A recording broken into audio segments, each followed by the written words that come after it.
On this episode of Big Sky Now, we discuss the all-conference Big Sky teams selected last week. Then we jump into the first round of the playoffs where we did not see any Big Sky teams play, but we do cover the second round where we see 3 teams play next Saturday in the second round. Before we start, I'd like to give a thank to M&C Tires for sponsoring this video. Let's not waste any time and get right to it.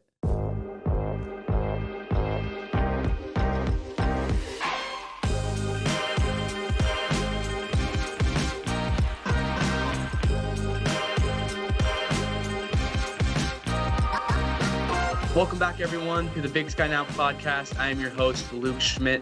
Today, I am joined by Daily Interlake sports editor Fritz Nabers, Coeur d'Alene Press sports editor Mark Nelke, and Columbia Basin Herald sports reporter Mike Maynard. Guys, before we jump and talk some Big Sky football, I just wanted to bring a little shout out to Montana State's own Alex Singleton, as he was out with testicular cancer. He did have surgery and was able to recover and come back last night and made a very impressive pass breakup on Zach Ertz. I was watching, so shout out to Singleton on getting back on the field, and just wanted to still keep our head around here in the NFL, as you know, we love to see those players making an example in the bigger leagues. But we're not here to talk NFL. We are here to talk about the FCS playoffs.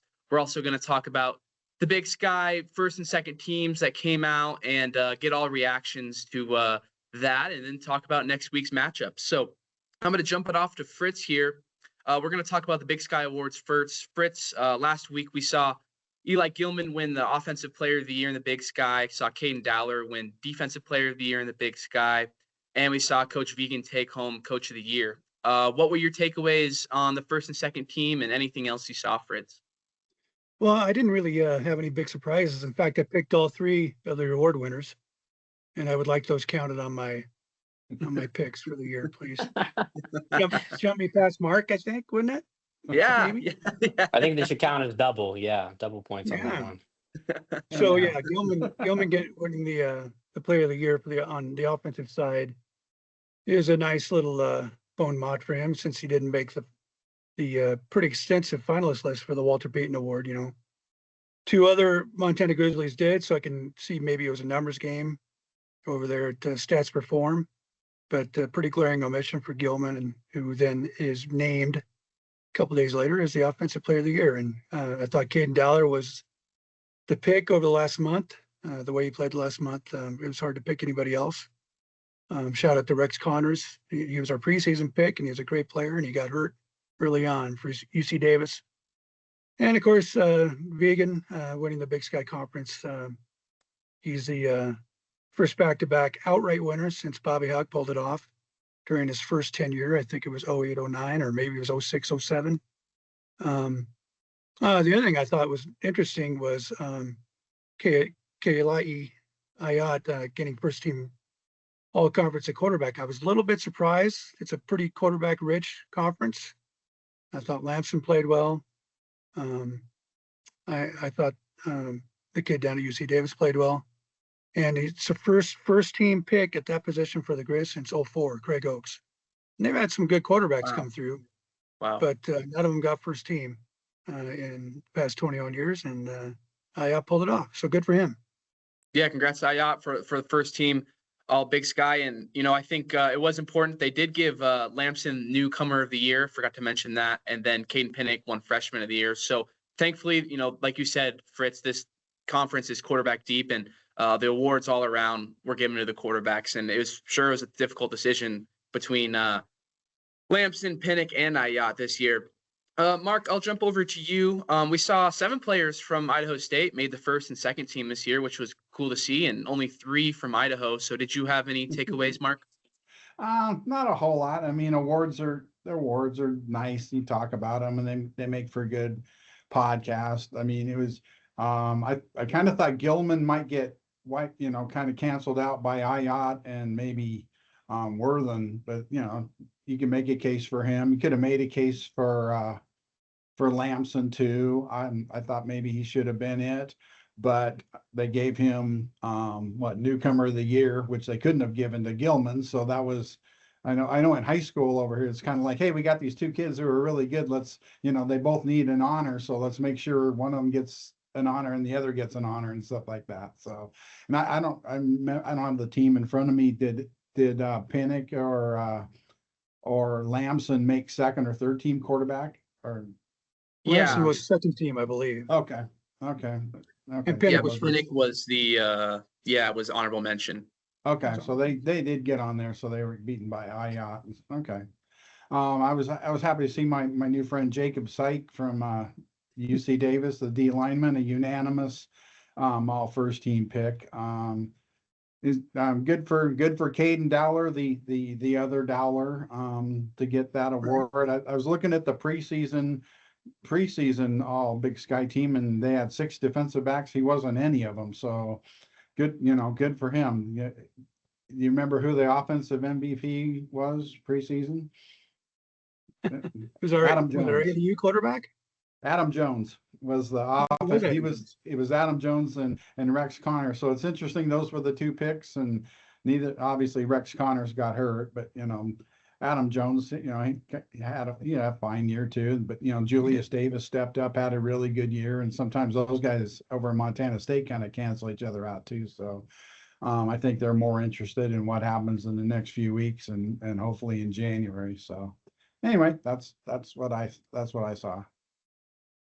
Mike, what about you? I saw Jalen Jenkins was first team. I think he was the only first team selection for Eastern Washington, the defensive back. And then second team, yes, they had their tight end Landon Cooper and linebacker Reed Sun. So Eastern Washington got some of its flowers. What were your thoughts, Mike, when you checked it out? Yeah, really happy to see Jalen Jenkins especially get some recognition for the kind of year that he had. Just really stepped up in the absence of Deshaun Wells. And then, yeah, I think to see Landon Cooper and Reed Sun get some recognition as well is really good because, despite that record, if you watch any Eastern Washington game, those guys play hard. It's not for a lack of trying, so good to see those guys get that recognition and their hard work being recognized as well, because they certainly earned it.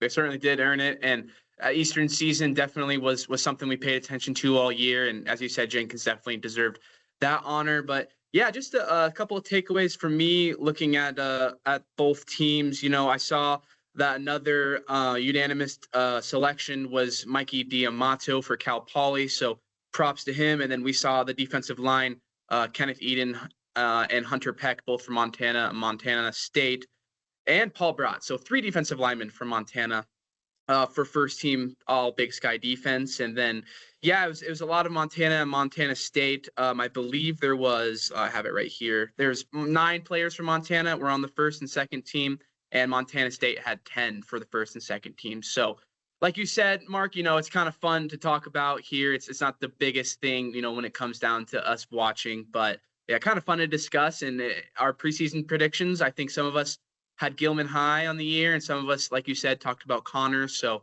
I think some were predictable, but we saw some surprises as well.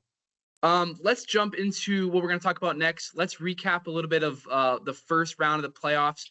We did not have any Big Sky teams play this week, but we did have some matchups that are definitely going to be fun to discuss. And Fritz, I know you probably caught your eye on a few of them, one of them being that huge Yale comeback against Youngstown State. So let's hear what your thoughts were on Saturday's first round. Well, I think I sent a group text to you and John when it was, Yale was down 42-14, and pretty soon they seemed to have all the momentum. I said, this Yale game is off the hook. And, I was about to give up when it was 42-14, and then Yale scored, and then they got that fumble.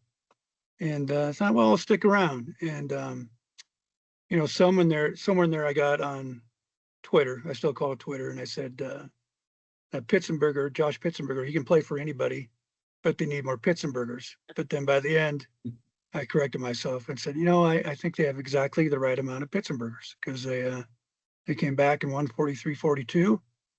And, he had 209 yards rushing, including the 56-yard TD that tied the game. Then the PAT won it or put them ahead. And I thought Bo Brongard, who might be our Peyton Award winner, he's a junior for Youngstown State, would be a handful, and he was, especially in the first half. At halftime, he had 242 yards passing and 91 rushing. And then they slowed him down. I think Youngstown State has shown a tendency to not play as well in the second half, and he finished with, I think, 317 and 90, which means he rushed for -1 yard after halftime. And they lose a fumble, they miss a 46-yard field goal, and Yale got the momentum and just didn't give it back. And I should point out that Youngstown was up on South Dakota State 17-7 at halftime on October 4th and lost 35-30. So maybe the pattern started there. It continued in their last regular season game against North Dakota, and then it really bit him in the butt, to quote Brungard, on Saturday. Yeah, I know Montana State fans were anticipating a matchup with Brungard. He's such a dynamic player on the ground and in the air for Youngstown State. But as you said, Pitsenberger, 209 yards, 3 touchdowns. That was a big story in this one. And an opposite, two tails of the half in this one. Youngstown State had 35 points in the first half, and Yale had 36 in the second half. So definitely one of the most fun games to watch this last Saturday. Mark, did you watch this one at all, or were there any other games that caught your eye? Me being a glutton for punishment, I watched a fair amount of the South Dakota State game because they were playing in the snow, because I like watching how they played in the snow, and they looked like they were having fun. They kept scoring touchdowns, and they kept diving into the big snowbank behind the goalposts and stuff like that. So that was a lot of fun. It's like Fritz and I were talking about before we went on air, that they're the only one of the big four in North Dakota and South Dakota that don't play in a dome. The other three do, and they, like we said, they could have used one Saturday, but maybe they like it there. I don't know if their fans like it there. They only had like a couple 3,000 and stuff like that. But that's what I watched. South Dakota State looked like a much different team with Chase Mason at quarterback. Yeah, Chase Mason being back is going to be huge. I think we'll talk about their game against Montana here coming soon. We'll talk about it in a couple minutes here. I'll just let Mike finish. Mike, did you have any box scores or anything you watched specifically from the first round? I know one game that I took away from was Tennessee Tech losing. They were 11-1 going into the game, and at home, and North Dakota beat them 31-6. So I thought that was surprising. Yeah, a lot of blowouts in that first round. I think one thing I'm curious about is the competition going to get stiffer the further in we go. Ideally, from a fan standpoint, I think is what you would want. I guess if you're a fan of either of these teams that are blowing out their opponents, I guess you also really enjoy that aspect of it as well. But yeah, lots of statement wins. That Yale versus Youngstown State game that's insane. Yeah.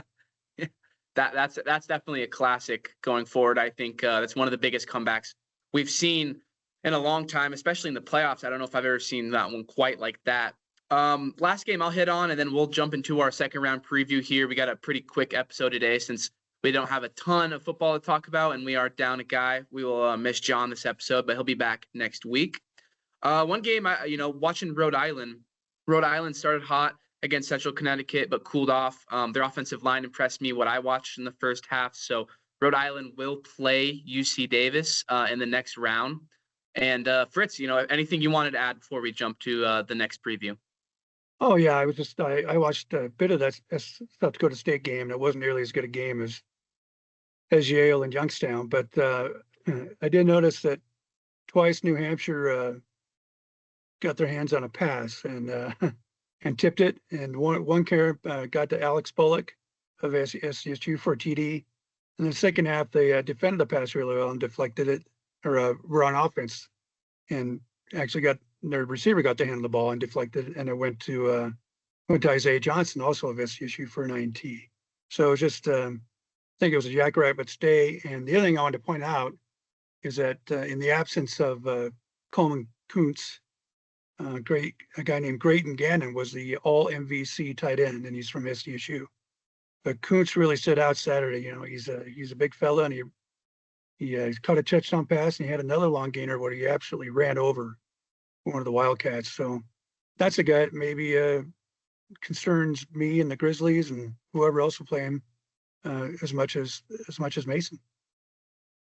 Yeah, we'll just jump into it right now, Fritz. I'll ask you again, your notes on, we see a South Dakota State team coming to Missoula in the second round. I think it was almost about a year ago to the day they played last year.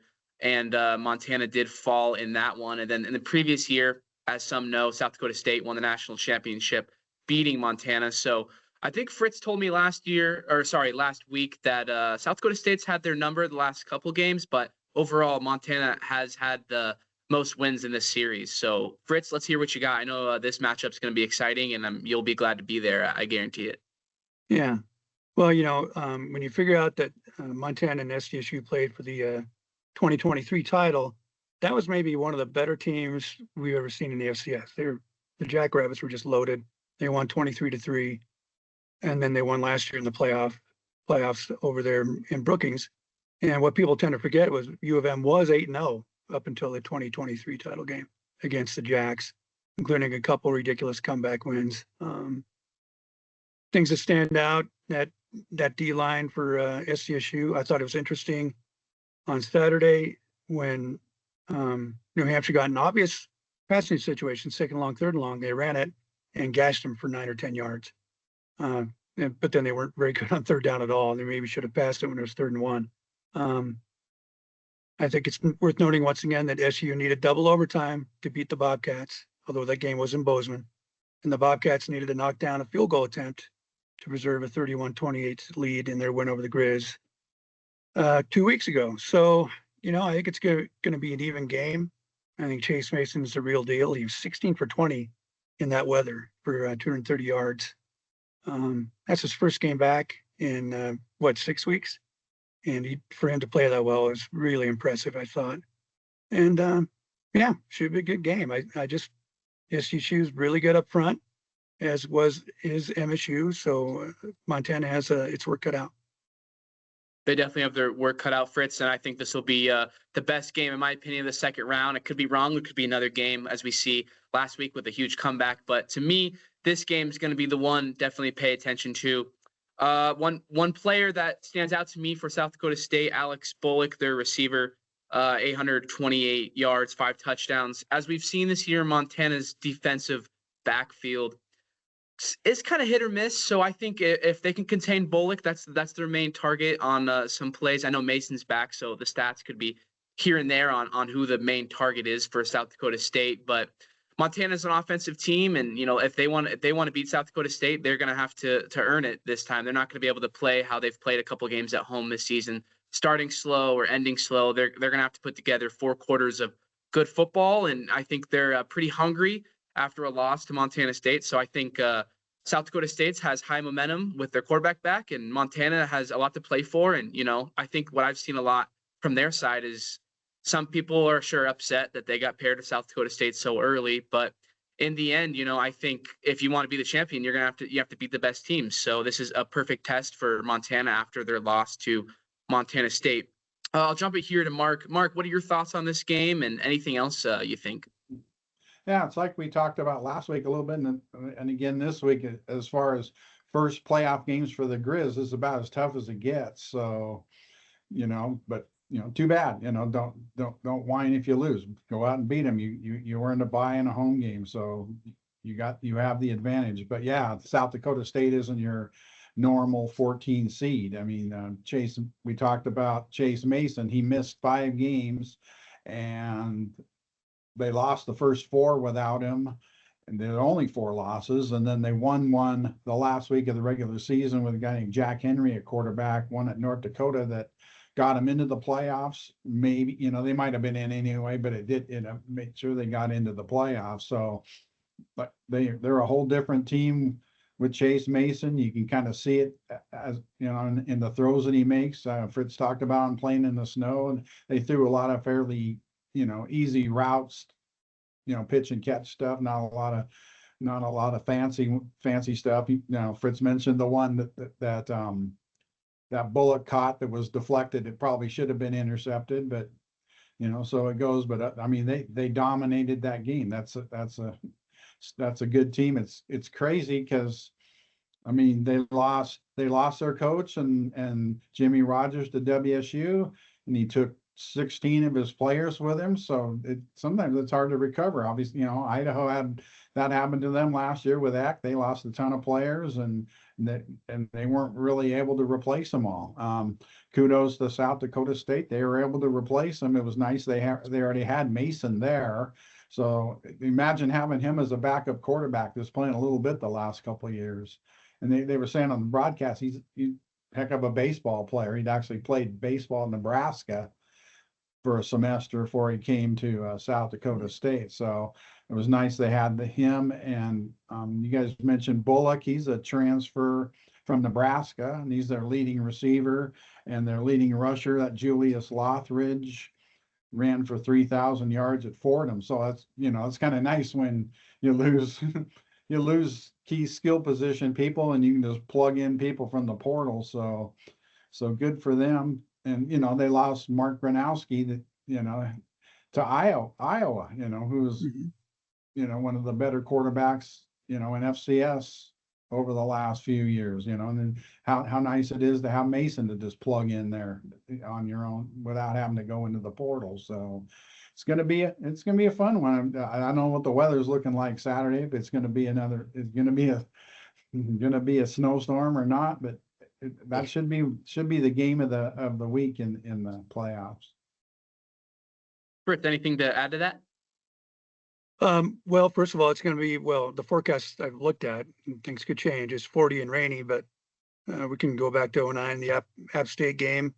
This started out as a perfect fall day, and by the end there was 4 inches of snow on the ground. So other than that, I just think that Julius Lugridge, I think is how they called it, or Lockridge, the Fordham transfer, I was going to hit on that, but Mark took that away from me. So yeah. That's the difference of a program when you lose 16 guys and you just keep trucking along and have the guys to start 7-0 and then go 1-0 in the playoffs. And Mike, before we move on to the next game, any thoughts here? I know you're new to the Big Sky, so this is going to be a fun matchup for the FCS playoffs. These two teams have some bad blood between them. Yeah, absolutely. The Grizz are an outstanding team, have a lot of key players that could get them over the hump. I think this is going to be a key game that tells a lot about what the Grizz can do in the postseason this year. If they can really come out of this game as a winner, I wouldn't be surprised if they really make a run here. So this, as much as they would prefer another pathway through the tournament, this is probably a really good one. It's a good test because if you can get through this one, it might feel easy breeze from going forward, or more experience to help them feel prepared. Yeah, some can argue if Montana wins this game, they have an easier game the week after. Some can argue. I'm not saying that for sure. I'm not putting that on any bulletin board material, but they would maybe face Mercer, who we did see UC Davis play earlier this season. The game did not finish due to lightning. But let's get on to our next game. I'm going to give the floor to Fritz here. Fritz, if you wanted to hit anything else besides this game, but Yale comes to Montana State for their first matchup in both schools' history. Let's hear what you got. I think the Cats are going to be heavily favored. We're still talking about the Ivy League. It was a bit of a shock, I think, to all of us that Yale was able to come back like they did. I do like the quarterback. I think it's notable that Dante Reno started his career at South Carolina and then had an excellent fallback plan. He can transfer to Yale, where his dad, Tony, is the head coach. And that said, he's a nice quarterback. I thought he did a nice job. And then, as I said, Pitzenberger he's a dude. He's up to 1,447 yards and 18 touchdowns rushing this season. And Youngstown is not Mingo Junction, as Jerry Glanville once said to me. So I think the Cats will be favored. That said, I think they better not take the foot off the gas. And then, hopefully the vegan Oregon State flirtation won't have any kind of effect. Seems like you could have said, you know what, I'm going to coach the Bobcats through the rest of the playoffs on the phone and saved everybody a little bit of unwelcome attention. He had to answer questions about it again today at his weekly press conference. So, and it would have saved Oregon State a plane ticket. But as I said last week, I don't like the timing of these coaching searches in college with the playoff system the way it is. And so hopefully that doesn't really affect the Bobcats. I think they'll be 2 or 3 touchdown favorites on Saturday. I'm sure those players are happy they're going to have Vegan at the helm, because that's been the huge motivation for them the last 2 seasons. I think Vegan's done a great job, and I think he will have them ready for Yale. I think even if they're winning, Yale has the capacity, like we saw last week, for any comeback to happen. You can't count them out of any game after what we saw, but I'm sure the coaching staff knows that, the players know that, the game's in Bozeman. That leads my question to Mark. Is there any reason to believe we don't believe this is just a Bobcat blowout? I wouldn't think so. Especially with a week off and a chance to kind of recharge and reset and stuff like that. I'm going to piggyback on what Fritz said a little bit. Still you kind of have to wonder if if it's going to start becoming a distraction, this yearly flirtation with Brent Vegan and, bigger school X or Y and stuff like that. It doesn't seem to have so far, and especially he's already decided he's not going to, he wasn't going to take the Oregon State job, or maybe that, they weren't going to take him. I guess the talk down there was that they wanted him to take over immediately, and he wanted to coach Montana State through the playoffs. So that was kind of a sticking point. It was kind of like, well, thanks, we'll see you later. And so maybe it's not that big of a distraction. I mean, who can blame him for looking for a job like that when you're making a few $100,000 in Bozeman and you can make, 2 point whatever million somewhere else? Good job, bad job, whatever. I mean, I'm sure, Fritz probably ran into that when he was younger, papers wanting to throw, money at him. So, I mean, we can't relate to that. So, but I mean, just looking at the money, it's like, gosh, it's like, let me tell you about Lee Enterprises. Let me tell you about Lee Enterprises. That doesn't happen. We'll do that. We'll continue this one after the show. So anyway, but yeah, you're right. I mean, maybe it doesn't. Maybe that he nipped it in the butt, and they can focus on going after him. Going after a national title and stuff like that. Like I said, you can't blame him. You can understand why he wanted to stay and finish it at Montana State. You can understand why Oregon State needed a coach, because they got signing, the early signing period coming up. I mean, the problem is the calendar, it mirrors the academic calendar. And so you got coaches having to make, the Lane Kiffin fiasco, people want, they want their coach now, and, too bad about the job you have now. So we want you. So until that changes, we're going to run into this every year. So yeah, as much as I like the portal, because I think it's the best of all possible worlds as far as that goes, college football players being allowed the freedom to move around. I wish the window would open after all the playoffs are done. It was just a couple years ago that the Grizz beat the Cats pretty soundly. The Cats decided they were going to go with Tommy Mellott as their starting quarterback as a freshman in the first round of the playoffs. And their quarterback instantly entered the portal. This was like Monday after the Grizz Cat game. So I like the portal. I just don't like the timing of it. And that's out there right now too. And there's a signing date. Early signing date is Wednesday. So there's a lot going on.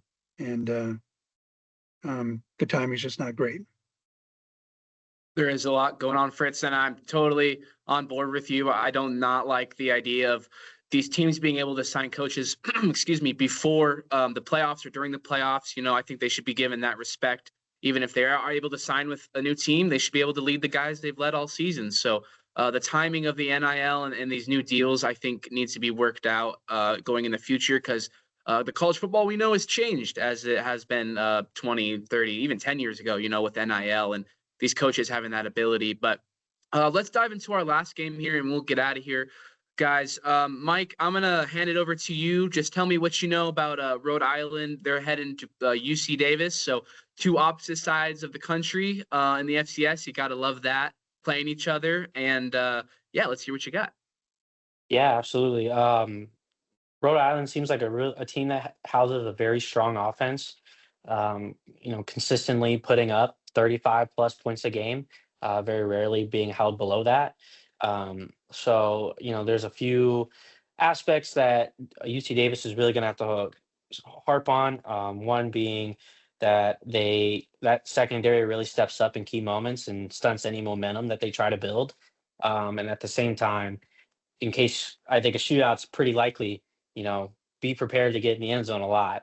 Just getting in range of field goals and putting up field goals, while productive, might not be enough. You got to get touchdowns, and I like the odds of that. I also am interested to see how Pinnock shows up in this moment. Freshman of the year, is he ready to play in these big moments in these big time games? So this will be a really good challenge for him. No doubt, no matter the outcome, it's going to build some really valuable experience for him, make him a better player in the long run. But yeah, I'm very interested to see how the defense responds to the offense that Rhode Island seems to have. Definitely, Mike. I think you're totally right about Caden Pennock. We're going to see his first playoff game as a freshman. Can be nerve-rattling. It's a good thing it's at home. I wrote down a couple notes, and then I'll throw it to Fritz and Mark to finish up the show. A couple things I wrote down and saw online, is Rhode Island won their first ever Coastal Athletic Association title this year in their school history. So definitely a good thing for them. They did not play Villanova, who came in second, and that's another team in the FCS playoffs. Their quarterback, Devin Farrell, has thrown for over 3,500 yards this year, over 20 touchdowns, 8 interceptions. He's the fourth all-time passing yards leader in the school's history after their win last week. Another player to watch out for I wrote down is Marquise Buchanan. He has 1,224 yards this season, 73 catches on 6 touchdowns. So I think, like Mike just said, it's going to be an offensive game. Both quarterbacks are going to be very fun to watch, with Caden Pennock's first playoff game. And then we have Farrell, who's ready for the moment. And honestly, he is he's on the Walter Payton Award watch list this year. And on defense, they have a linebacker, AJ Pena. He's a finalist as well for the best defensive player in the FCS with 10 sacks. And it's a hot Rhode Island team that's coming down to UC Davis. They've won 7 games in a row. And finally, last thing I had on it, it's the first meeting for these teams. It's really fun to watch two opposite sides of the country play each other. And I think the last time that happened, as UC Davis played Lehigh in 2019 when they won 41-13. So that was the last time we saw that UC Davis program play somewhere that far in Northeast in the region of the United States. So really cool matchup for geography fans. But I'm going to let Fritz jump on to this one now, or anything else he has, and then I'll let Mark finish it up. Yeah, Rhode Island winning the Colonial, I didn't realize that. The Colonial Athletic used to be the bully on the block before Missouri Valley Conference kind of took over about, I don't know, what is it now, 13 years, 12 years? Mm-hmm. And I just want to note that the Bobcats in '84 were losing in this home semifinal game. And Joe Roberts Chester, Montana, took a interception back 97 yards. And that was a snowbank pileup at the end of that touchdown. And that's what the South Dakota State game reminded me of. And guess who the Bobcats played? The Rhode Island Rams. So there you go, full circle.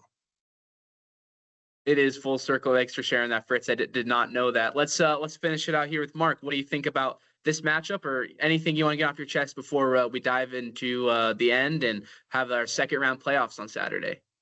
Yeah, I mean, UC Davis seemed like it's kind of a hard team to get your finger on. They lost their quarterback and running back from last year, and they've still been really good this year. They kind of got it handed to them by Montana State, but a few other teams did too, especially that when Montana State upset Eastern. But like Rhode Island, they have that quarterback that you talked about that's thrown for 3,500 yards.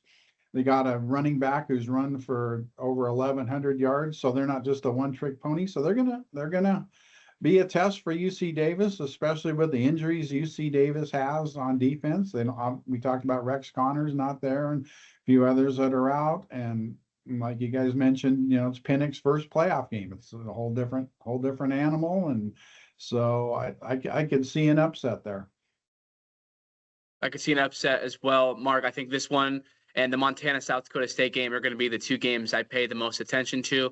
We'll see if we get a Bulldogs comeback this week. I know that would be probably the most shocking thing we would see all week, but these top-seeded teams, are going to be able to finally play after having a week off. But I want to thank my panel today for joining me as we talked about the first round, and very, very excited to hopefully next week keep talking about these Big Sky teams. There's 3 left. Would love to keep talking about all of them with the wins, so we will see what happens, but that will be all the time we have, and thank you for listening to this episode of Big Sky Now. Please like, subscribe, and share the video, and we will see you next time. M&C Tire in Kalispell has been locally owned since 1979. From urban avenues to untamed trails, M&C Tire will help you conquer any terrain. Unleash the power within your ride. Stop into M&C Tire at 1271 North Meridian Road in Kalispell or mnctire.com. M&C Tire, wherever you go, we've got you covered.